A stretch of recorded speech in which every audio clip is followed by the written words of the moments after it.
I have a broken lid switch on my washer. I want to show you how to fix it. It's a really easy fix. It takes you about 20 minutes and it's about $20 in parts, and you don't need to go pay anyone to do it. You can do it yourself.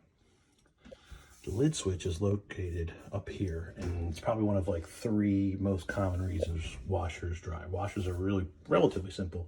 It's a pump, switch, motor, and a tub.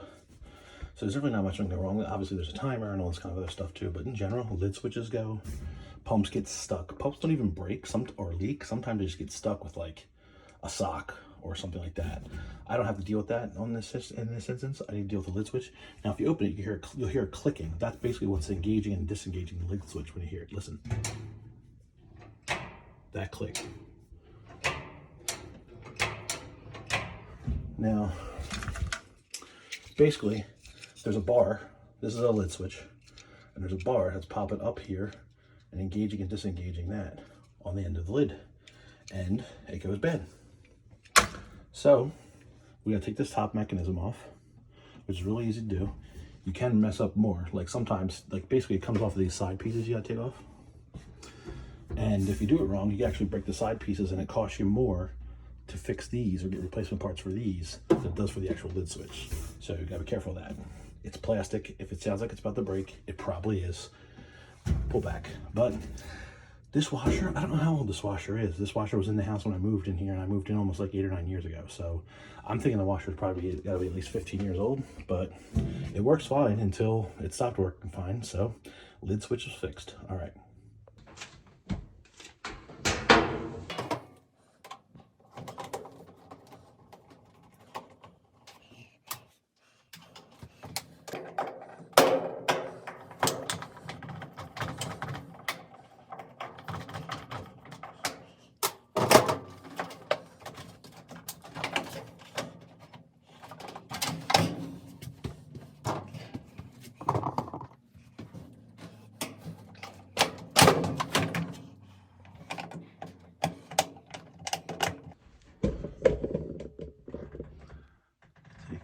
These clips out right here.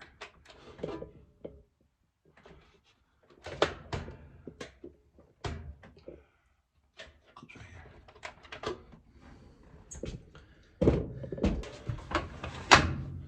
Take the whole assembly off.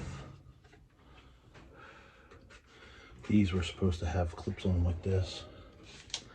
These all popped off like that. So there's 3 of them. Do the same on this side. The ones in the bottom weren't there. Okay. So here we go. The whole assembly's off. Yeah, you see how these are? There's supposed to be 3. 1, 2, 3. They got a crack coming off. So these are junk. There's this thing right here. It's called a lid switch. And this is what went bad. And it senses basically when to stop the water in the washer. And then when to switch to the next cycle. If the lid's open, it'll stop. But basically, this outside of like your pump and your motors don't go bad on these too often from what I understand. But lid switches go off in fairly frequently. And of course, the size socket I've been using on this nut driver, it's not the same. So yeah, so it should be as simple as, and this lid switch is it's a very inexpensive part on Amazon. The hardest part is getting the lid off. And then there's your ground, obviously. There's something inside that needs to be changed. It just needs to be pushed out.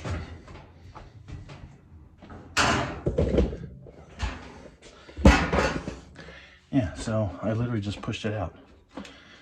So there's your lid switch right there. Need to lift the lid up and probably push it out. So, and then this sat here like that. So that's the whole lid switch. So this locks down over the lid. So when the lid's open, it pulls that. No, that's actually why, yeah. So there's your lid switch. I have a new one, which looks similar. There's a number. This is a Whirlpool. I actually don't know how old this washer is, I mean. But the good thing about these parts is I don't seem to change them that often. The mechanics of a washer and dryer are not terribly different than they have been. So we'll push that in here.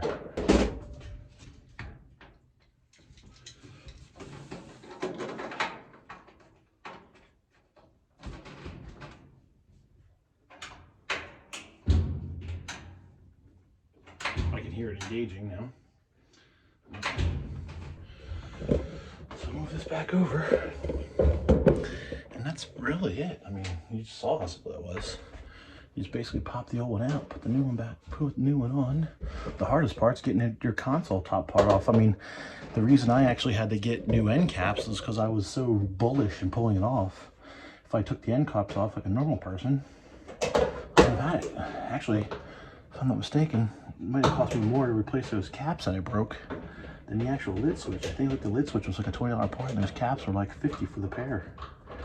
So I caused more damage trying to fix everything than I did if I were just a little less bullish about it. But so these are the new ones. As you can see, the hooks are all in place.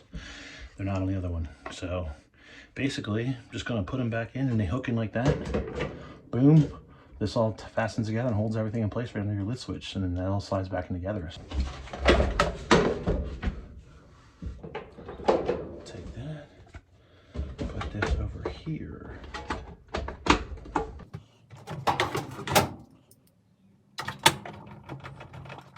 Okay, that's on there. And take the other one. Here's the other one.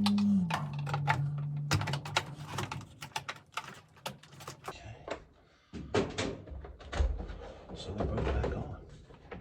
All right, now you're literally just making sure everything lines up, and then put everything back together in the back, really. So I just reattach this bolt here. Let's go over here. I'll show you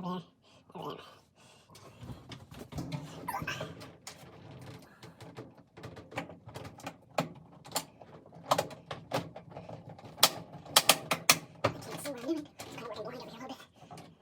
Over there. Bolts.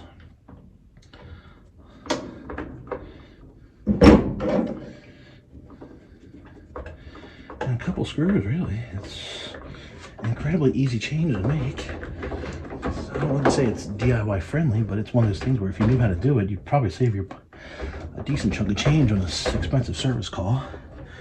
Technician more than likely has every lid switch you can think of in his truck.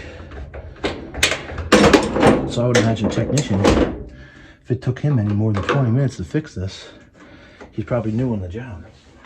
And I started videotaping this at the time. Now obviously I didn't edit anything yet. By the time on the camera, 17 minutes, 18 seconds when I started recording. So that's how long it took me. Now just to put it back in place and plug it in. Got a washing machine back. All right. Look at this dumb angle. So yeah, that's about it. The lid switch is done. I have a very confined space. As you can see, my ceiling kind of slopes here, so I actually had to pull the mechanism away from the unit to fix it. But it did not take terribly long. It's not incredibly difficult to do. Just a couple bolts. I think it was 4 total bolts, and then a lid switch. But it's done. I've done a couple loads since then. No problems whatsoever. No issues at all.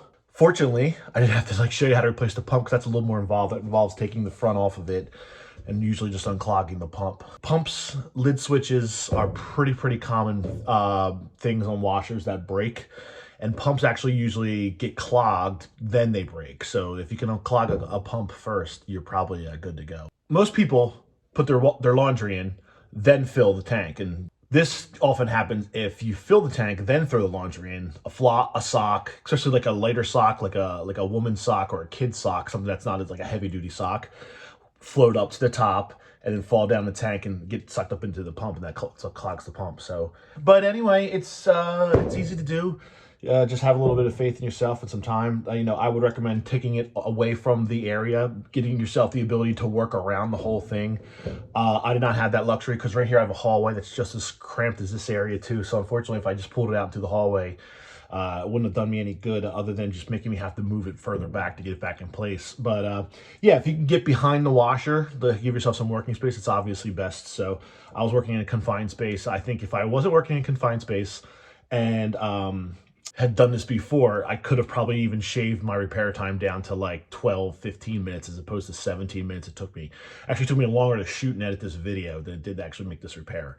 And I'm not a great shooter of video. Like, as you can see, there's no Spielberg action going on here. I'm just speaking right to a camera. Pretty easy thing to do. Have confidence in being able to do it and diagnose it and get it done. But I actually didn't even disconnect my water lines on this. I kept the hot and cold connected and my drain. So the only thing I did was unplug it, so I didn't shock myself. That's about it. So yeah, see you next time. Bye.